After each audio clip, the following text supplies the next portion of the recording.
Sam Pitroda to kick off a controversy in United States. Everyone talks about Ram, Hanuman, Mandir.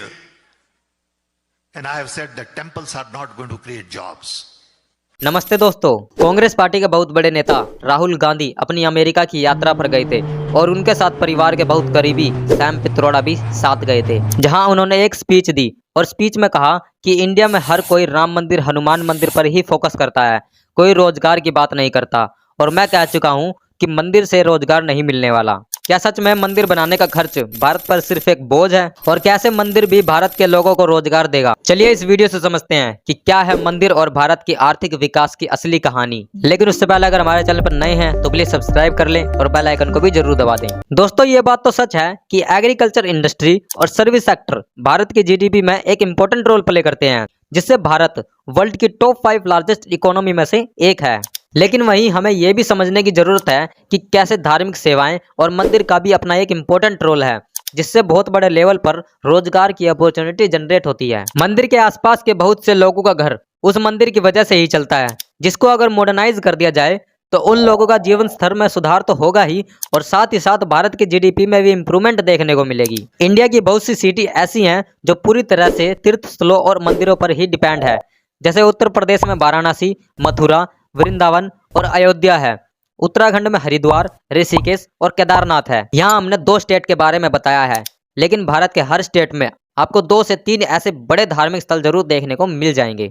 आइए बात कर लेते हैं अब टूरिस्ट के बारे में। ताजमहल में लास्ट ईयर 7 to 8 मिलियन और रेड फोर्ट में 1.3 मिलियन टूरिस्ट आए, जबकि जम्मू कश्मीर के कटरा में वैष्णो देवी मंदिर में 2022 में 9 मिलियन लोगों ने जाकर दर्शन किया। वहीं तिरुपति मंदिर में जाकर 30 मिलियन लोगों ने दर्शन किया। इसी तरह से अलग अलग मंदिर में हर साल करोड़ों लोग दर्शन करने के लिए जाते हैं। और mostly restaurant, guest house, transportation, small shopkeeper से लेकर कुछ ट्रेड एक्टिविटी भी इन्हीं मंदिरों की वजह से होती है। आइए इसे एक एग्जाम्पल से समझते हैं। 5 अगस्त 2020 को भारत के प्रधानमंत्री नरेंद्र मोदी द्वारा भूमि पूजन कर मंदिर का निर्माण शुरू करवाया, जो कि 1800 करोड़ में बनने वाला है। इसके साथ ही टूरिज्म को प्रमोट करने के लिए हाईवे, ब्रिज, रेलवे स्टेशन को मोनेटाइज किया जाएगा और एक एयरपोर्ट भी बनाया जाएगा, जिसमें 500 करोड़ रुपए लगाए जाएंगे।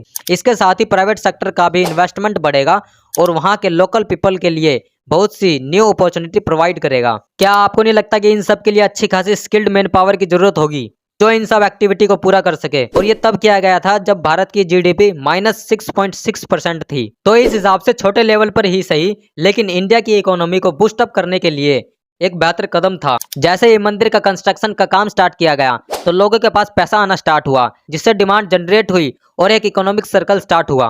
तो इससे सिर्फ मंदिरों में पूजा अर्चना करने वाले पुजारियों के लिए नहीं, बल्कि restaurant, guest house, shopkeepers, transportation, इन सब में भी रोजगार जनरेट होता है। अब बात कर लेते हैं मंदिर और धार्मिक संस्थाओं का सोशल वेलफेयर में क्या रोल रहा है। समय समय पर यह बात उठाई जाती है कि इस मंदिर पर इतना चढ़ावा आया, उस मंदिर पर उतना चढ़ावा आया, तो इन पैसों का क्या होता है? तो हम आपको बता दें, इन पैसों को मंदिरों के मैनेजमेंट में लगा दिया जाता है, ताकि दर्शन करने वाले लोगों को और सुविधाएं दी जा सके, और कुछ हिस्सा सोशल वेलफेयर में भी लगा दिया जाता है। तमिलनाडु के वेलर में एक हॉस्पिटल 1894 में हिंदू मिशन सोसाइटी ने खोला था, जो देश के सबसे पुराने और सबसे बेस्ट हॉस्पिटलों में से एक है। रामकृष्ण मिशन और आर्य समाज ऑल इंडिया में बहुत से हॉस्पिटल के साथ कई एजुकेशनल सेंटर भी चलाता है। जैन मंदिर तो ट्रेडिशनली एजुकेशनल के सेंटर के तौर पर ही रहे हैं। इन्होंने बहुत सी लाइब्रेरी, स्कूल और यूनिवर्सिटी तक खोली है। सिख गुरुद्वारे भी फ्री एजुकेशनल और हेल्थ सर्विस प्रोवाइड करते हैं। इसके साथ ही जब पूरे वर्ल्ड में कोरोना पैंडेमिक आया था, तब भी कोरोना से लड़ने के लिए इन मंदिरों और ट्रस्टों ने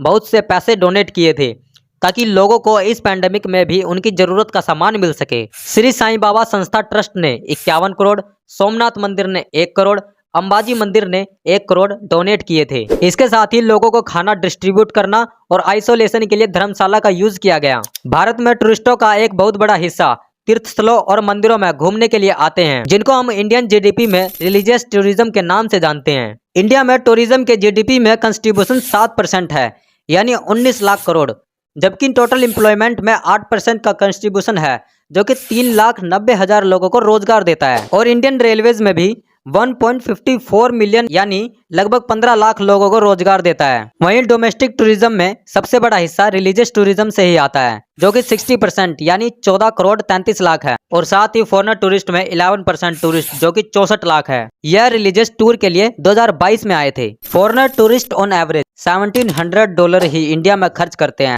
जबकि यही टूरिस्ट ऑस्ट्रेलिया जैसे देशों में $5,000 से $6,000 तक खर्च करते हैं। अगर हम अपने टूरिज्म सेक्टर में रिलीजियस टूरिज्म पर फोकस करें और इसको और मॉडर्नाइज करें और साथ ही skill guide, hotel and restaurant upgrade, friendly environment and Swachh Bharat, इन सब को प्रमोट करें तो रिलीजियस टूरिज्म की वजह से भारत का टूरिज्म सेक्टर और ग्रो हो सकता है, जिसकी वजह से जो एम्प्लॉयमेंट रेट अभी 8% है वो और ऊपर हो सकता है। जिसके आपके सामने 2 एग्जाम्पल हैं, काशी और केदारनाथ। काशी में पहले 80 लाख लोग वहां आते थे, लेकिन काशी को डेवलप करने के बाद यह संख्या 7 करोड़ तक पहुंच गई है। केदारनाथ घाटी में भी पहले 4 से 5 लाख लोग ही आते थे, उसके मॉडर्नाइज होने के बाद यह संख्या 15 लाख के पार जा चुकी है। वहीं यूएई, जो कि एक इस्लामिक कंट्री है, जिसने अपनी most popular city tourism based बनाया, अपने टूरिज्म सेक्टर को और ग्रो करने के लिए वहां के मैजेस्टिक हिंदू टेंपल बनाया और साथ ही यूएई ने 7 चर्चेज और गुरु नानक दरबार भी बनवाए। यूएई अपने ग्रोथ के लिए टूरिज्म पर फोकस करता है, जिसकी वजह से यूएई का टूरिज्म सेक्टर के कंट्रीब्यूशन इंडिया के कंपैरिजन में ज्यादा है। वहीं हमारे कांग्रेस के लीडर राहुल गांधी के करीबी कहते हैं कि राम हनुमान मंदिर करने से रोजगार नहीं मिलेगा। साथ ही मध्य प्रदेश के एक्स सीएम कमलनाथ, जो कि कांग्रेस के ही लीडर हैं, उन्होंने 2018 में एमपी में रिलीजियस टूरिज्म को एक सेंटर में डेवलप करने की बात कही थी। अब इनमें से कौन सही है कौन गलत, या फिर ये अपनी अपॉर्चुनिटी को देखते हुए अपनी स्टेटमेंट को बदलते रहते हैं, इसका डिसीजन आपको करना है। अगर आपके सर्कल में कोई ऐसा है जो मंदिरों पर किए गए खर्च को वेस्ट मानता है तो उनको ये वीडियो जरूर शेयर करें। और आपका खुद का क्या ओपिनियन है हमें कमेंट करके जरूर बताएं। तब तक के लिए धन्यवाद।